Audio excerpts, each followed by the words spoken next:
Welcome back to the channel guys. कैसे हैं आप लोग? आशा करता हूँ आप लोग अच्छे होंगे फ्रेंड्स। एक नए एसएमई आईपीओ का नोटिफिकेशन आया है जिसका नाम है एक्रेशन फार्मास्यूटिकल लिमिटेड। ये एक एसएमई आईपीओ है फ्रेंड। इस वीडियो के अंदर हम जानेंगे इसी एसएमई आईपीओ की डिटेल्स के बारे में, जानेंगे कंपनी क्या करती है, क्या बनाती है, कंपनी के फाइनेंशियल क्या कहते हैं, ग्रे मार्केट प्रीमियम क्या चल रहा है, सारा कुछ जानेंगे इस वीडियो के अंदर। सो फ्रेंड्स प्लीज़ बने रहिएगा वीडियो में। चलिए एनालिसिस को स्टार्ट करते हैं। सो फ्रेंड्स जो ये आईपीओ है वो ओपन होगा 14 मई को और क्लोज हो जाएगा 16 मई के दिन। वहीं पर जो इसका इशू प्राइस है वो है 101 रुपये पर शेयर का। लॉट साइज आपको देखने को मिलेगा 1200 शेयर्स का। फेस वैल्यू रखी गई है 10 रुपीज़ पर शेयर की। अब जानते हैं आईपीओ के टोटल इशू साइज को, तो वो आपको देखने को मिलेगा 29 करोड़ 75 लैक्स का, जो कि पूरा का पूरा फ्रेश इशू है। कोई भी ओएफएस या ऑफर फॉर सेल हमें इस आईपीओ के अंदर देखने को नहीं मिलेगा फ्रेंड्स। चलिए अब चलते हैं अदर इंपॉर्टेंट डेट्स की तरफ। बात करें सबसे पहले अलॉटमेंट डेट की, तो वो रखी गई है 19 मई 2025 की। यानी कि अगर आपने आईपीओ में अप्लाई किया है तो आपको आईपीओ अलोकेट हुआ या नहीं हुआ यह आपको पता चल जाएगा 19 मई 2025 को। वहीं पर जो इस आईपीओ की लिस्टिंग डेट रखी गई है वो है 21 मई 2025 की। अब जानते हैं किस कैटेगरी में कितना परसेंट रिजर्वेशन रखा गया है। सबसे पहले बात करें क्यूआईबी कैटेगरी की, तो उसमें रखा गया 50% का रिजर्वेशन। वहीं पर रिटेल कैटेगरी में रखा गया 35% का रिजर्वेशन और एचएनआई कैटेगरी में रखा गया है 15% का रिजर्वेशन। अब जान लेते हैं प्रमोटर की होल्डिंग के बारे में। सो जो प्री आईपीओ प्रमोटर के पास होल्डिंग है वो है 100% की होल्डिंग और आफ्टर द आईपीओ ये घटकर हो जाएगी 73.84% की। सो फ्रेंड्स ये तो हुई कुछ आईपीओ की डिटेल।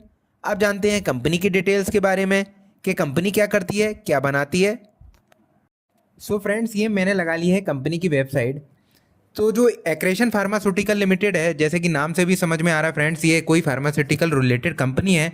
तो बेसिकली ये जो कंपनी है इसका इनकॉर्पोरेशन हुआ था हमारा 2012 के अंदर, है ना। टैबलेट्स एंड कैप्सूल मैन्युफैक्चरिंग और सेलिंग का कंपनी काम करती है ना। वहीं पर ये कुछ कॉन्ट्रैक्ट मैन्युफैक्चरिंग सर्विसेज भी देती है, लाइक ऑइंटमेंट बनाती है, cream, gels, medicated, shampoos, mouthwash, है ना। ये सारी ये जो भी फार्मास्यूटिकल रिलेटेड चीज़ें होती हैं वो सारी ये कंपनी बनाती है और जो है सप्लाई करती है। इंडिया के अंदर तो इनका प्रेजेंस है ही, काफ़ी 20+ कंट्रीज़ में इनका जो है वो लिंक्स हैं या वहाँ तक रीच है इनका। जो 20 अदर कंट्रीज़ हैं उनमें Africa, south east Asia, middle east, ये सारे कंट्रीज़ हैं जहाँ पे ये कंपनी सेल करती है। या आप स्क्रीन पे देख पा रहे होंगे फसाई वगैरह के सारे जो भी सर्टिफिकेट्स होते हैं या फॉर्म जो रिक्वायरमेंट होती है प्रोडक्शन करने के लिए, फार्मास्यूटिकल्स या मेडिसिन्स बोलें, तो वो सारे कंपनी के पास ऑलरेडी अवेलेबल हैं, है ना। जो कंपनी जो मेडिसिन्स बनाती है एक बार उस पर भी नज़र मारते हैं, है ना। जैसे इनके जो प्रोडक्ट हैं उसको मैं खोलता हूँ। तो ये देखिए फ्रेंड्स, ये जो भी आपको दिख रही हैं ये सारे ऑइंटमेंट्स हैं और कुछ जो हैं एंटीबायोटिक है। तो कंपनी कुल मिला के जो वो कैप्सूल और मेडिसिन बनाती है वो एंटीबायोटिक कैप्सूल्स बनाती है या मेडिसिन बोल सकते हैं। एंटी इन्फ्लामेटरी होती हैं, पेन मैनेजमेंट के लिए मेडिसिन बनाती है, गैस्ट्रोजेनिक मेडिसिन बनाती है, कार्डियोवास्कुलर मेडिसिन भी बनाती है कंपनी। और साथ ही साथ आयुर्वेदिक प्रोडक्ट भी प्रोवाइड करती है जो कि इम्यूनिटी, डाइजेशन और साउंड हेल्थ या जो भी हेल्थ इशूज़ हमारे आते हैं वो आयुर्वेदिक मेडिसिन के थ्रू दूर करने का कंपनी काम करती है ना। साथ ही साथ जो हमारा जर्नल जो मेडिसिन होती हैं वो तो बनाती ही है, एंटीबायोटिक वगैरह रिलेटेड ऑइंटमेंट वगैरह भी देती है, माउथ वॉश वगैरह सारा कुछ ये प्रोवाइड करती है। देखिए काफ़ी लंबी चौड़ी लिस्ट है इनकी मेडिसिन की और इन सारी मेडिसिन को बनाने का इनके पास सर्टिफिकेट भी अवेलेबल है और अदर कंपनियों के लिए भी ये लोग बना के देते हैं। जो ज़्यादातर इसमें नाम मेरे को देखने में समझ में आ रहे हैं वो सारे एंटीबायोटिक के ही हैं मैक्सिमम नाम, है ना। सो फ्रेंड्स ये हुई कंपनी की डिटेल। कंपनी बेसिकली एक फार्मास्यूटिकल कंपनी है जो कि दवाइयाँ बनाती है और सेल करती है और इनकी जो मैन्युफैक्चरिंग यूनिट है वो अहमदाबाद, गुजरात के अंदर लोकेटेड है फ्रेंड्स। सो फ्रेंड्स ये हुई कंपनी की डिटेल्स। अब जानते हैं इस कंपनी के फाइनेंशियल के बारे में कि कंपनी फाइनेंशियली कैसा कर रही है, कुछ पैसा कमा भी रही है या नहीं कमा रही है। सो फ्रेंड्स ये मैंने लगा ली है कंपनी के फाइनेंशियल। बात करें सबसे पहले एसेट की, तो कंटिन्यूसली हमें ग्रो होते हुए देखने को मिल रहे हैं 2022 से। बात करें 31 दिसंबर 2024 तो 2022 में 17 करोड़ 74 लाख थे, वो की बढ़कर हो गए 39 करोड़ 99 लैक्स, यानी कि कुल मिला के 40 करोड़। है ना फ्रेंड्स। जो भी फिगर आपको इस पे चार्ट पे दिख रहे हैं फ्रेंड्स, ये सारे इन करोड्स हैं। वहीं पर बात करें रेवेन्यू की, तो रेवेन्यू में भी हमें स्टेडली ग्रोथ देखने को मिल रहा है। 2022 में था 22 करोड़, जो कि बढ़कर हुआ 23 में 29 करोड़, फिर 24 में हुआ 33 करोड़, ऑलमोस्ट 34 करोड़, और जो कि अभी 31 दिसंबर 2024 लास्ट ईयर में हो चुका है 35 करोड़ 75 लाख, है ना फ्रेंड्स।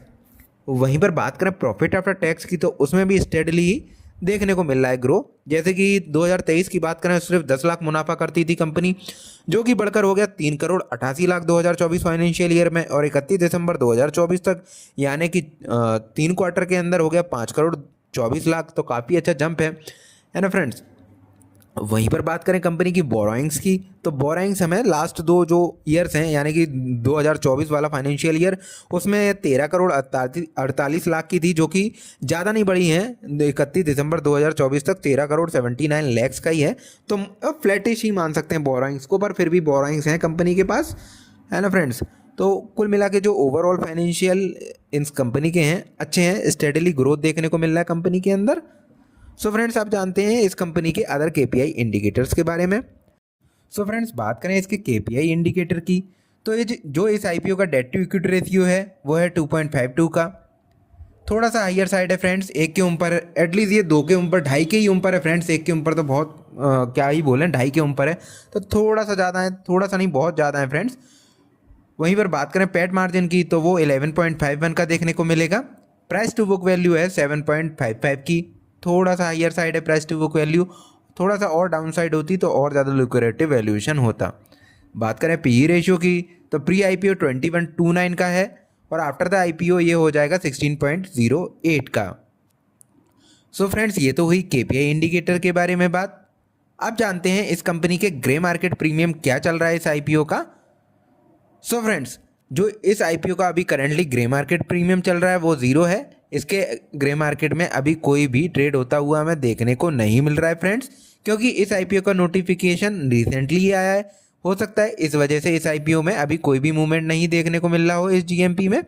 होपफुली जब तक आईपीओ ओपन होगा और क्लोज होगा तब तक हमें इस आईपीओ के जीएमपी में ट्रेड होता हुआ देखने को मिले। सो फ्रेंड्स, अब आते हैं हमारे फाइनल क्वेश्चन की तरफ कि हमें आईपीओ में जाना चाहिए या नहीं जाना चाहिए। सो फ्रेंड्स, देखिए, बात करें सबसे पहले बात कर लेते हैं लिस्टिंग गेन पर्पस की। तो देखिए फ्रेंड्स, अगर जीएमपी जाता है 40%, then you can definitely go for the listing gain purpose, otherwise please avoid this IPO. वहीं पर बात करें लॉन्ग टर्म में हमें मुनाफा दे सकता है क्या, अगर आईपीओ में लगता है तो हमें रखना चाहिए क्या। सो फ्रेंड्स, देखिए, जो इसके नेगेटिव पॉइंट हैं वो मैं बता देता हूँ। एक तो डेट टू इक्विटी रेशियो है 2.52 का है ना। वहीं पर जो इसका प्राइस टू बुक वैल्यू थोड़ा सा हायर साइड है, उतना ज़्यादा भी नहीं है ना फ्रेंड्स। तो कुल मिला के एक ही नेगेटिव पॉइंट मुझे दिखा इस आईपीओ के अंदर। वहीं बात करें इसके पॉजिटिव पॉइंट्स की तरफ, तो देखिए 16 के पीई पे लेके आ रहे हैं, ठीक है, बहुत ज़्यादा लुक्रेटिव नहीं है, पर इतना ज़्यादा पे भी नहीं ला रहे, अच्छे वैल्यूएशन पे कंपनी को लेके आ रहे हैं। और जो इनका प्रॉफिट आफ्टर टैक्स में जंप देखने को मिल रहा है ईयर ऑन ईयर बेसिस पे, तो वो भी काफ़ी अच्छा है। आईपीओ के अंदर कोई भी हमें ऑफर फॉर सेल देखने को नहीं मिल रहा है ना। प्रोमोटर के पास अभी 100% की होल्डिंग है, अभी प्रोमोटर थोड़ी सी होल्डिंग घटा रहे हैं इस आईपीओ के थ्रू, है ना फ्रेंड्स। तो एज सच इस आईपीओ में ज़्यादा कुछ नेगेटिव पॉइंट नहीं है।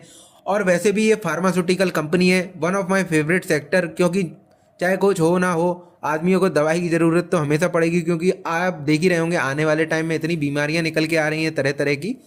सो फ्रेंड्स, देखिए, जो मेरा इस आईपीओ को लेके पॉइंट ऑफ व्यू है वो अप्लाई का है, यानी कि आप डेफिनेटली अप्लाई कर सकते हैं इस आईपीओ में लॉन्ग टर्म पर्पस के लिए। फ्रेंड्स, ये कोई भी बाय सेल रिकमेंडेशन नहीं है। आईपीओ में अप्लाई करने से पहले आप अपने फाइनेंशियल एडवाइजर से सलाह ज़रूर लीजिएगा। ये सिर्फ मेरा पॉइंट ऑफ व्यू है कि आप इस आईपीओ में अप्लाई कर सकते हैं या आपको लॉन्ग टर्म में चलकर मुनाफा दे सकता है। सो फ्रेंड्स, इस वीडियो के अंदर हमने जाना एक्कर्सन फार्मास्यूटिकल लिमिटेड के बारे में। So that's all for today guys, thanks for watching the video, please like the video and subscribe to the channel. Thank you.